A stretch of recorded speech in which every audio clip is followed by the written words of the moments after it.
Welcome to the AfterWord, coming to you from below the loft. What's this called? The space called? It's where the magic happens, where the work gets done. Okay. It's called what? The lounge? The lounge. The lounge. The smoking lounge. No, Can we say that? No, we can't smoke in here. Oh, well, I mean, not. Yeah, the sprinklers may go off. If you have not peeked into the closet off the gym, so this is the northeast corner of our lobby. Yeah. Peek into that closet. Vince and Jen and Carrie and Kirsten and others did a lot of work to transform that space into 4 office spaces, and all the stuff that was in here for storage has been moved out. Mostly all moved out. We just pushed it out onto Harmony. Yeah. And so we are recording live to us, not live to you, from a little like lounge seating area. It's nice. In that space. It's nice. Yeah, so do poke your head in there. This is how we're able to create some more room for Rex, who's coming this week, and for Jory when he starts in January. That's true. So welcome to the AfterWord. I get sidetracked. This is a podcast wanting to explore the passage just preached, which in this case is the end of 1 Corinthians 15. We want to ask some good questions about it. Just talk about it some more, some application. We want to see God's glory in it. We really want to see that. We don't want to miss that. I'm joined by Vince and Betty, and here's the question to get us going. Before that, Betty, Yeah. you have your hair pulled back in like a little braid thing with a couple different connector thingies going on. I like it. Usually we're looking that way, and I saw it. Wait, what do you mean connector? I don't know. thingies? Don't you have a few hair ties in it? No, just one. It's just a braid. 2. Oh, you have 2. Yeah. I just didn't know what you meant by connectors. I couldn't figure out the terminology. Oh, well, thanks, Vince. It looks lovely. Now, Eric, what were you saying? Wow. Go ahead and cut that out if you want, baby. No way. Here's the intro question. What is the weirdest or most interesting, that's a lot of pressure. What is a weird or interesting hobby you had as a kid? And define kid however you want. Last week we had a question. Was it last week where... Oh, yeah, it was. Yeah, kid. And you answered like present day because you're still a kid. It was like 2 years ago. I took all of my... Some people in the church will cringe when they hear this, but I'm going to say it anyway, and I might cringe a little bit. I took all of my Star Wars figures and set them all up in the backyard, and you shot them, shot them with BB guns. I knew it was coming. Yeah.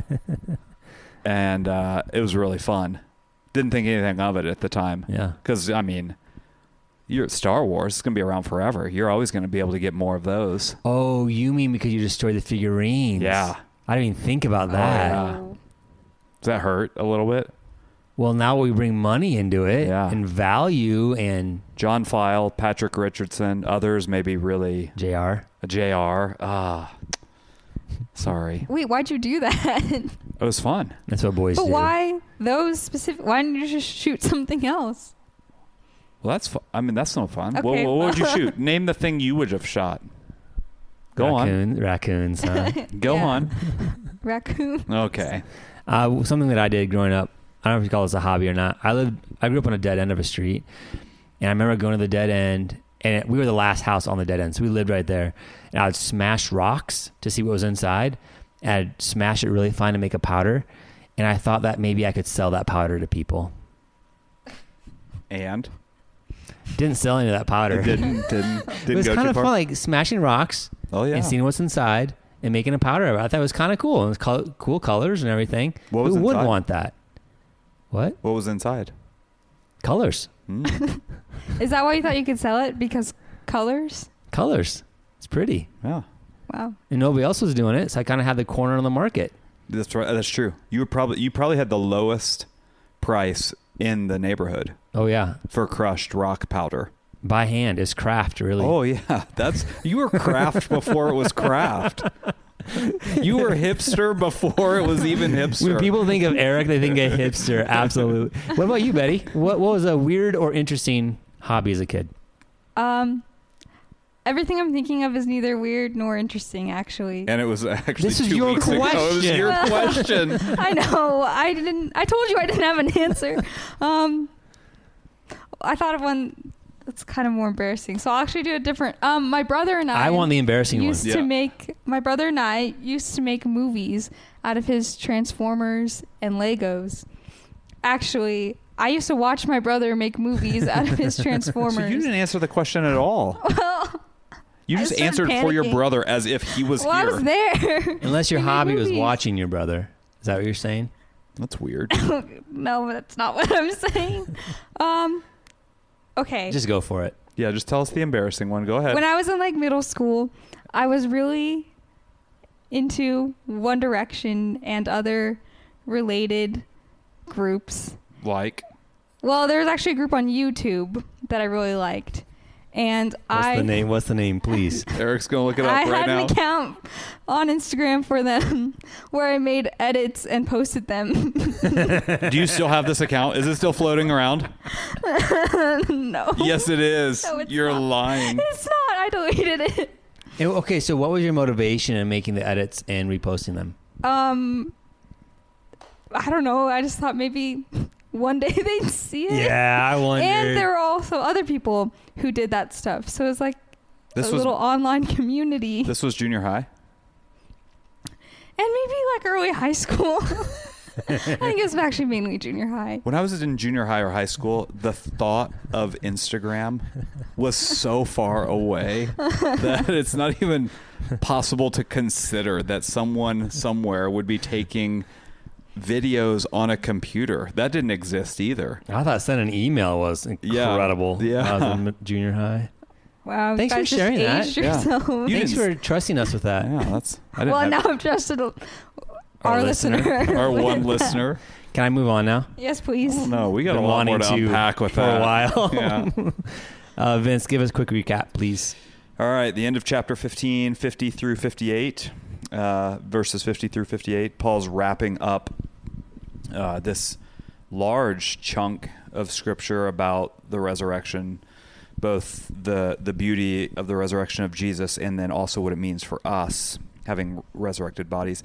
And really the thrust of these last verses, Paul takes a little bit of a turn, or not, it's not really a turn, it's a... he's wrapping up all that he's talked about with our bodily resurrection. And really, my view is that he's saying it's not most about your body and it being restored and resurrected anew. Although that does happen, it's more about the fact that sin will be taken care of and our new existence into eternity will be without sin. And so that's where this is the passage that is pretty recognizable in church circles, that death is swallowed up in victory, and then this taunting of death. Where's your sting? Where's your victory? And so Paul is bringing all that together to say the problem that we face as humans is sin, not necessarily our breaking bodies. That is actually happening because of sin. And so sin is the problem, and Jesus takes care of that. The end. So beginning of chapter 15, Paul rehearses the gospel. Yep. He focuses on the bodily resurrection. Yep. And now he takes another step forward and basically says, yeah, but we're not just going to end our focus on the resurrection of the body. There's something underneath that, or even more profound. Yeah. Is that kind of the logical sequence of it? Yeah. I mean, I hadn't thought about it in this way, but he's starting with the... he is answering the questions of the Corinthians of, okay, what is this going to look like? If you remember from last week, he was likely answering their question of what does it mean that we're going to have resurrected bodies? Tell us about that. We don't believe in that, so tell us more about that. So he spends a good chunk of time talking about that, but then wraps it up by saying, and that's really not the point. Although you will have a resurrected body, that's really not the point. The point is that when Jesus returns, we will experience life with him forever, unhindered by sin. Mm-hmm. And as a part of that, we'll have bodies that are resurrected, restored, but raised in power, without the effects of sin. Which is really hard to grasp. Yeah. Is it, I'm going to turn this on you. Is it more difficult to grasp a resurrected new body, or is it more difficult to grasp life unaffected by sin? I think life unaffected by sin. Yeah, me too. I can't even comprehend it. Yeah. I think I'm still young enough to kind of think like, oh yeah, I know what a new body's like. I've got it. I don't know. You just said that you didn't have video call. That's true. That's true. You just said you were old. Yeah, I am. But I think I'm still young enough that I feel like, I've got some life left in this, but I can't comprehend what it's like. Mm-hmm. Yeah, because all of our experience has been affected by sin. Yep. So I'm just thinking out loud here. Yeah. Is there anything in the Christian life, in our experience just as humans, that we could say is unaffected? No. Not until Jesus returns. So like, what about my prayer life? Affected. Or a particular prayer? Is it possible to have anything that in our life currently be unaffected at all by sin? I really am not trying to be simplistic and jump to the conclusion quickly, but I don't no, it's not. My reading of scripture is affected. Yeah, everything is. My fellowship with other Christians is affected by it. Yeah. How I am in our corporate gatherings is affected by it. How I think is affected by it. Huh. Well, listener, if you can think of anything in life you win. that we could confidently say is completely unaffected by sin, do you think maybe there's moments, like maybe moments that we feel a special, I don't know, a communion of sorts with the Spirit, or just a moment where, I don't know, maybe not. I probably can't answer this. We should maybe cut this out. But we cut out all the things we think might be wrong. It's an interesting little thought experiment, though, because I do tend to think that absolutely everything to some degree is affected by sin in our experience now. And so to try to think about a life without any of that effect. Yeah. Huh. Well, I guess, and I would say, and Paul gets at it in these last verses, even if we are able to find something that we would say, yeah, that's unaffected by sin, we're saying that surrounded by nature that's been affected by sin, thinking that from a brain that is in a perishable body, which is affected by sin. So, yeah, I mean, we're just surrounded by everything. Mm-hmm. Everything we see, think, consider, our understanding of life is affected by sin, or its consequences. Yeah. So I'll separate that, because not everything is maybe this is what you're asking. I don't know that everything is affected by sin, but everything is affected by sin and its consequences.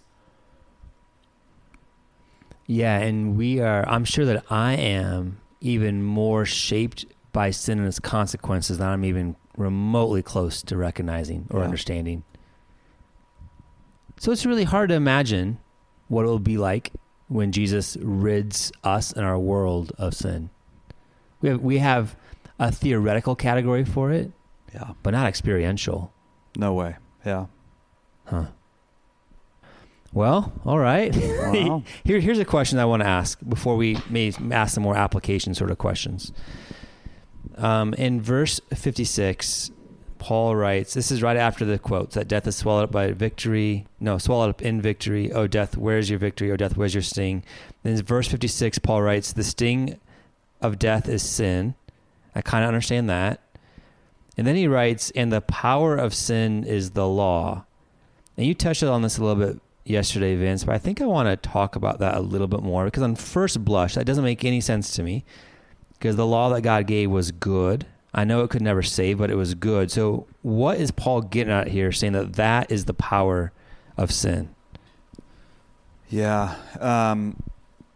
So again, I tried to get at this on Sunday, but the whole thrust of this is sin. Sin is the problem. And the power has been given to, I'll say it this way, so I'll rephrase it to help us understand. The power has been given to sin because of what the law is doing. So the law is what is pointing out our sin, making us aware of sin, giving us an understanding of what sin is, giving us categories of what that looks like, which has a lot of power. So the power of sin comes from the law. The law is feeding sin. It's showing us sin. If we didn't have the law, we wouldn't have a category for what sin is. So there wouldn't be any power in it. Everyone would consider what their sin is based on what they think sin is. So there wouldn't be any power in it. You would say, oh, I just sinned. And I would say, no, you didn't. It's all fine. Or I would have categories of what I thought was sin. But God gives us the law, and the law is what is pushing us to see what sin is. Helps us to recognize it. Yeah. A helpful place to go to dig into this a little bit more is Romans 7. I was just looking that up.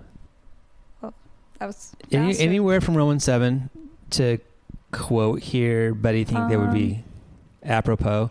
Is that the best use of that word, by the way? Apropos. Does that just mean appropriate? I've always thought it did, but maybe not. I don't know. I don't know if I've heard someone I'll say Google that it while you do this. What are you thinking? Oh, go ahead if you found it. Romans 7:7 says, "What then shall we say, that the law is sin? By no means. Yet if it had not been for the law, I would not have known sin. For I would not have known what it is to covet if the law had not said, you shall not covet." I'll keep going. "But sin, seizing an opportunity through the commandment, produced in me all kinds of covetousness. For apart from the law, sin lies dead." So what is the power? That verse right there. For apart from the law, sin lies dead. So if we didn't have the law, sin would be nothing. It wouldn't have a definition. It's just the water you swim in. Yeah. Or you don't, if you decide you don't. I mean, there's no definition of sin. Everyone does what they want to do because there's no law that tells us that anything is wrong. So the power of sin comes from the law. The law. So I think why we get tripped up on it, all of it, back to 1 Corinthians 15, the way that Paul says it can be challenging to read it. So you have to, the way I told you this earlier, Eric, on this last week when I was studying, I had to rewrite it and like draw arrows to what was happening and really kind of understand. So the sting of death is sin. So the way I wrote it out was sin's sting is death. The power of sin is the law. So the law's power is sin. Does that make sense? Yeah. Yes. And I think it's also worth asking this question. Then what if God never gave us the law? Then sin wouldn't have power. Yep. But it would still have consequences and it'd still bring death. Well, if we didn't have the law, sin wouldn't be a thing. Sin wouldn't be even a word we would know or understand or comprehend because everyone would do what they wanted to do. There was no right or wrong. Right. But it was still at work, though. It's like before God ever... I'm thinking of the Mosaic Law. Oh, yeah. And I wouldn't say... Okay, that may be where you are getting hung up. I don't think it's that. Oh. I think it's just God's... moral standard? Instruction to us about what sin is. Because Adam and Eve didn't have the law, the written law, but they had a law from God. Yeah. You can eat from any tree in the garden except for this one. And when you do, you will die. So then really just to phrase it as if there was no law, another way to think about that is if God wasn't God, if he wasn't moral and had standards. Yeah. So there was never a before that time. Right. Okay. I think that's helpful to like clarify that it's not just thinking of the Mosaic written law. law. Yeah. I mean, it is and it isn't. I mean, is there something that the Mosaic law doesn't cover that we would say, oh, but he didn't mean this? I mean, I think the Mosaic law would cover everything we would say is in need of correction from God. But if you're getting at, did they have the 10 Commandments? Did they have the written law? Did they have that one verse from the book of Leviticus or Numbers? That's where I think you may be getting hung up. So I'd replace it with the power of sin is the law of God, maybe. So It feels weird to say that the power of sin is God's perfect character, or his moral standards. Because without that, we wouldn't know what sin is. So it's watering it. It's giving it life. It's giving. Adam and Eve didn't know that they should not eat from that tree until God told them that they should not eat from that tree. And so a little bit of thought experiment, even if God had not told them not to, their eating of that tree based on who God is and what is right and wrong, they still would have suffered the consequences. If God would have enforced, if it was true that God did not want them to eat from that tree. Yeah, whether or not he told them. Yeah. So, but Romans also says in Romans chapter 1 that even without that, we're held responsible. We're getting way out, aren't we? Sorry. Because we know enough. Yeah, because nature itself tells us. And the reason why I'm getting so far out on this is because I think it wraps back around toward sin always brings death, which is the point here, right? Because whether or not God told us lying is wrong, it still is based on his character that never changes, and his character is good. And if we were to lie, whether or not he told us not to, we still suffer a death in that, which is bad for us. And so what I think I'm trying to parse through as I'm thinking through this is that all of this is good for us. The law is good. God's character is good. His moral standards are good, even though it gives sin power in the sense that we know what is sin, what isn't sin. Yep. That is good for us. Yeah. It's for our thriving and our flourishing. Because otherwise, when I just read this, it feels the opposite to me. That, well, I wish I never had the law then, so sin didn't have power. And then maybe it would be impotent and wouldn't affect us in the ways that it does. But that's just faulty logic. Yep. It isn't even taking God to be who God is anymore. Yeah.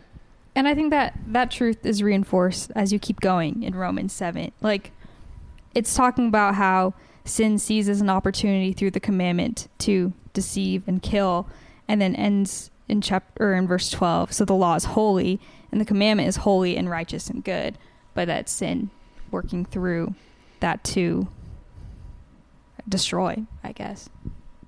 That's a perfect summary. I should just shut up and had you talk. Just read. Could you read Romans for us? Yeah. Betty, could you just talk, please? Yeah. Okay. Thank you for that time and effort on that. I want to ask one more question, and then we're going to apply a little bit. And this question we approach with a little bit of trepidation because there's some possibilities we can talk through without knowing exactly the answer. So here's the question. What happens to us after we die before Jesus returns again? Betty? Wow, you didn't mention this before we started recording. No, I don't think I did. Betty? You thought you had some thoughts, right? Well, I actually was asking my brother about this the other day, but I don't think it helped. And what'd he say? Let's put him on the spot. Does he listen to this? No. Okay, then you can say whatever you want. Do you remember? He said something about like our souls existing. Okay, I don't really know. Someone else should take this. Yeah, I mean, I've had this question from a few people over the last couple of weeks, and I think it's a great question. And while Scripture, I think Paul's writings talk to this some, there's not a lot. And that's the problem with a lot of these verses. And even in the verses we looked at this week, Paul talks about it as a mystery. I mean, this is a mystery. And so there are some things we can look at and say, well, it seems as if there's some separation of soul. When we die, there's some separation that our soul it goes to be with God wherever God is. Mm-hmm. The psalmists talk about God in heaven. And Jesus, we're told, ascends to the Father. And so there is one way of thinking about it is that the soul is separate from the body. The soul immediately goes to be with God. I think about the man on the cross beside Jesus.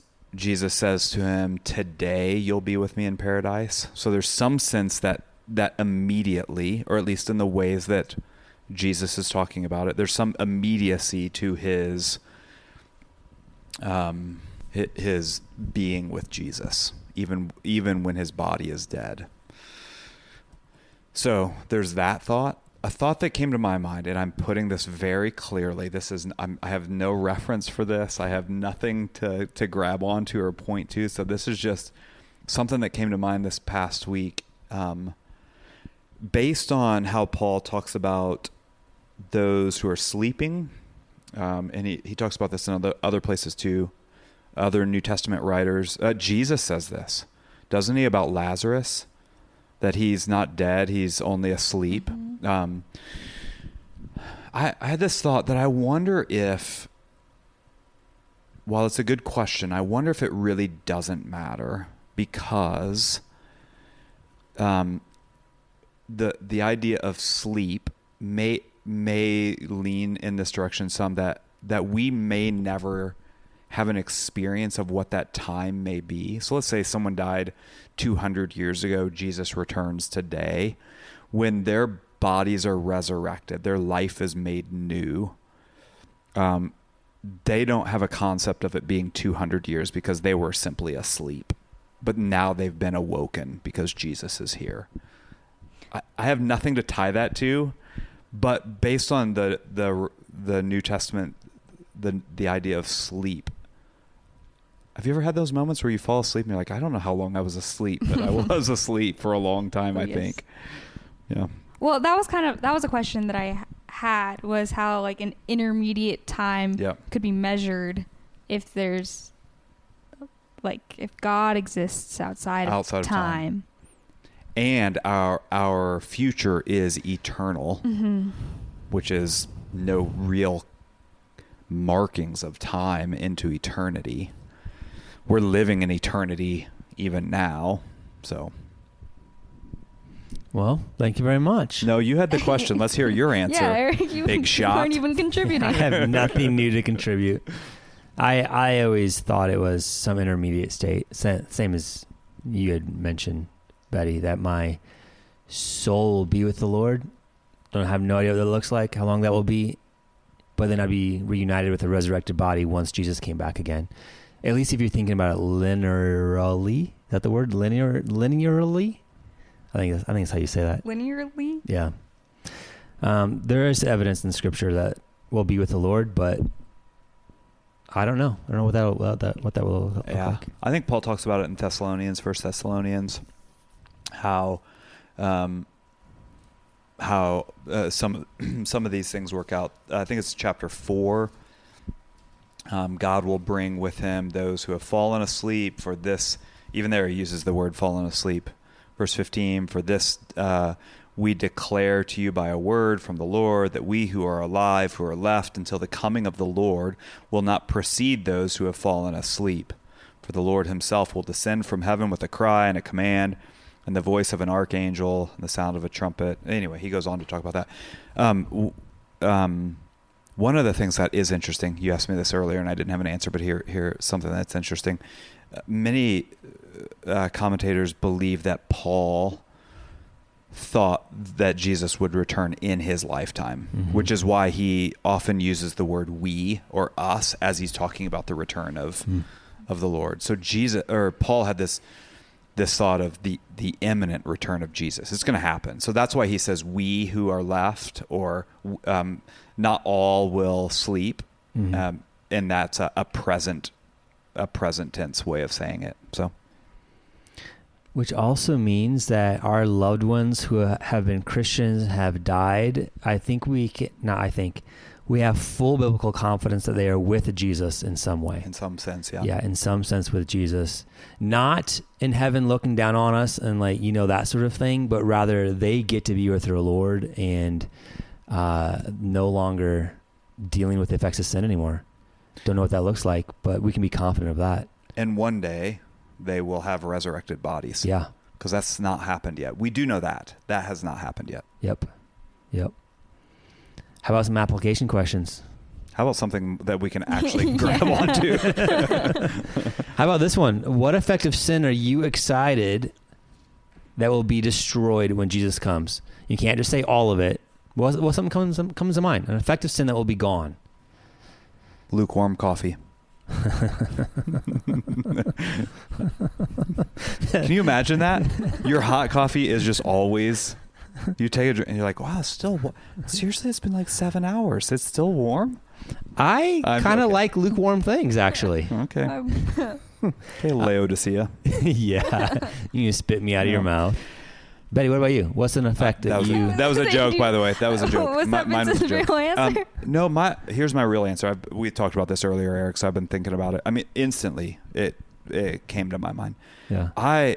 I am so looking forward to, in part because it's a sin that I am working to kill in my own life. I'm so looking forward to relationships not being broken by some stupid thing that I say or didn't say or some silly thing that someone else said. The brokenness of relationships from sinful words, hurtful, painful words.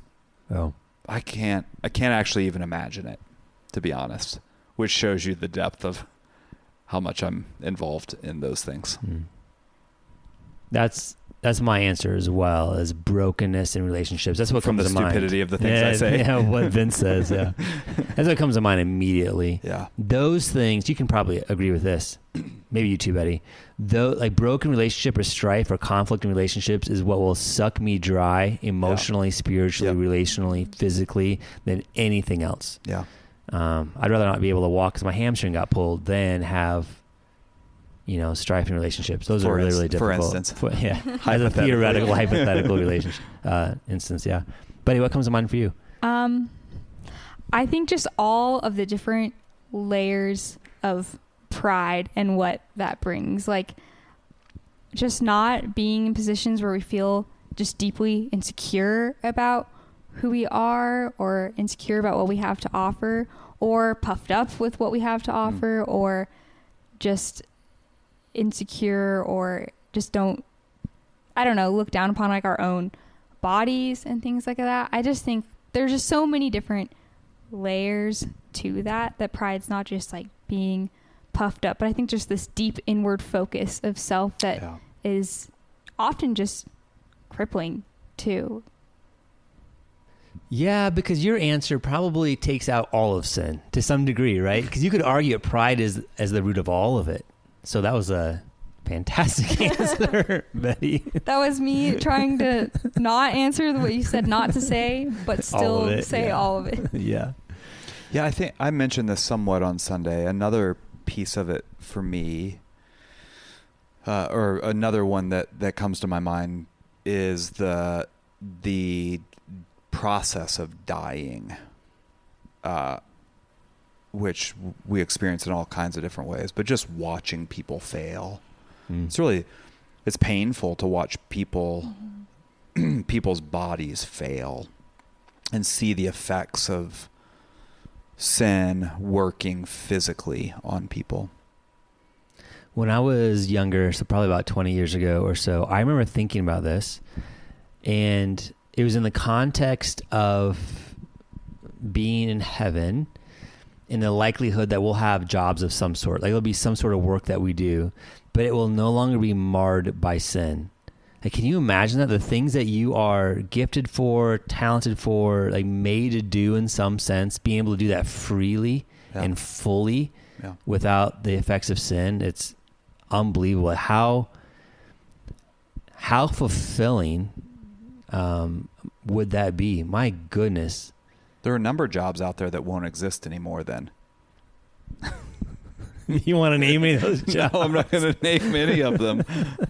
So many jobs are based on, think about it. So many jobs are based on, will there be police? Will there be any sort of You know, that's what I'm getting Mhm. at. I wasn't getting Mhm. at all the risque jobs that are out there, but like there won't be firemen, there won't be EMT. Waste collection. I mean, I was thinking that too. Like, there wouldn't be missionaries. There's like no need for Yeah. missions. Yeah. And we talked about this last week. All of the spiritual gifts will be gone. We won't need them anymore. Huh. Wow, that's wild to think about that. Because we'll be face to face with Jesus, and we won't need to build up the church anymore. Because Jesus is there. Maybe they'll be used, but they won't be used in the same kinds of ways. I feel like this just reinforces the answer to the question earlier, that imagining life completely untainted by sin Yeah. is just impossible to actually imagine. Huh. I wonder if in heaven I'll have the gift of administration. We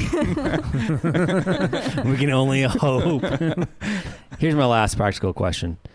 Comes out of, let's see here, verse 56, last verse of this chapter. No, Paul. 58. Thanks. You need glasses. See, your eyes are failing. Seriously. Paul turns a little toward to application, and he writes this: "Therefore, my beloved brothers, be steadfast, immovable, always abounding in the work of the Lord, knowing that in the Lord your labor is not in vain." Here's my question. Like, practically, what are some examples that come to your mind, either in your life or just in life in general, of what it could look like to be steadfast and immovable, or to always abound in the work of the Lord? Like, what is that? What comes to mind? Well, I think I said this on Sunday. The therefore is pointing back to all of the doctrine of the resurrection, all that he's already said in chapter 15. And it's because of that we're able to be steadfast and immovable. We're able to be stable because we know the hope of the resurrection and its power that's coming. I think that in itself is a powerful thing to think about. That our day to day it ought to be changed because we have a great hope in the resurrection. The worries we may have, I'm not saying they are, so this isn't to put shame on anyone who's not in this place, because I'm not always in this place either. The worries we have, the fears we may have, the strife we may have, all of that is shoved aside, and we're able to stand stable, immovable, because we have hope in something much greater than what's here.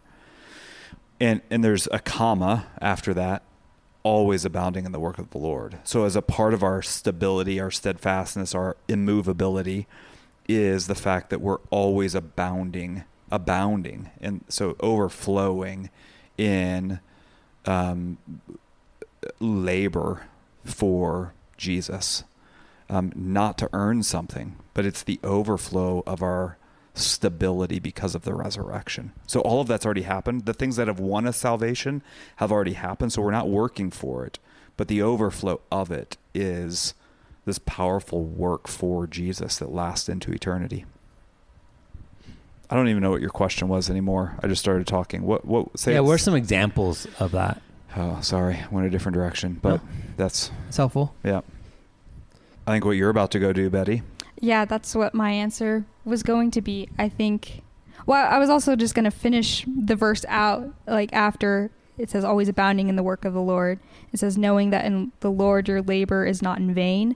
I think preparing to go to Japan and being able to hold on to the hope of the resurrection, the hope of who Christ is and what he does and the work that he has accomplished for us is the reason to do that, because it'd be easy to waver in this because there's a lot of sacrifice and loss involved, like leaving family behind and friends and this church and so many other things.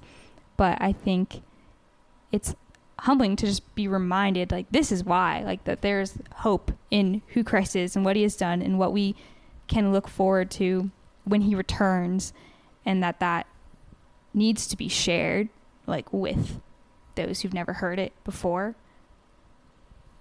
And yeah, I think it's just going to continue to require, like, this is the why, and I need to circle back to it all the time. Yeah. Yeah. Would it be also fair to say, to your point, Betty, about the thing that you're most excited about, or one of the things you're excited about being gone when the effects of sin are gone, being pride, that every time we fight against our own pride, that's an example of this also, in being immovable, steadfast, abounding in the work of the Lord, because it's worth it. And usually whenever we fight against pride, there's some sort of cost, usually there's life there too. But I wonder if even down to that granular level, if that is, I mean, we're talking about holiness really, right? Is that what Paul's driving at here? Like a holiness, a submitting of ourselves to the will of God, and then we live accordingly? Is it as big and broad as that, or does he have something more narrow in mind? Yeah, I mean, I think it can be anything. So abounding in the work of the Lord, what is that? It's not just missions work, although that's a beautiful work because it does, the fruit of that is eternal. Mm-hmm. But isn't the fruit of any of our work, if it's bearing gospel fruit, isn't that eternal also? So it could be, I mean, fill in the blank. It could be nearly anything. It's not just missions work or standing on the street corner and preaching or those kinds of things. It could be the daily, mundane, routine things that, if done in the Lord, our labor is not in vain. Walking down the sidewalk with one of your kids and having a conversation that's leading towards having our eyes fixed on Jesus is an eternal work of the Lord that's bearing fruit. In some ways, we probably can't even see. Often, we can't even see the fruit that's being born. Yeah, this provides a ton of encouragement. Each time, by the grace of God, we make decisions that are according to his law, according to his character, what he's inviting us into, it is worthwhile. Yeah. And it lasts, whether it's spending time in prayer or directing our kids or keeping our mouths shut when we could say something else that we don't need to say. Or, yeah, the examples are innumerable. But it matters. Yeah. What is a way that you see God's character here in this passage? Who is God according to this text? He's a promise-keeping God who is victorious. Yeah. Which is, I think that's the thing that hit me this last week as I was studying that the thing or the things that we all fear most, God through his Son is the victor over all of that. And it has no place, even to the point where there's some taunting rhetorical questions toward it. Brings hope. Yeah. Yeah, I was going to say the same thing, just seeing that God is victorious over sin and death. I've been thinking about that a lot as we've been going through Mark with the youth group, and just seeing where the disciples and just generally like Jews had a wrong view of who the Messiah was or what he was going to do. But I think I've just been thinking a lot about like what Jesus really came to do, and his victory over sin and death that was not known or comprehended at that time yet, but now we get to sit in knowing that is true and anticipating to see this come in fullness. I don't know if that made sense. I was just saying words.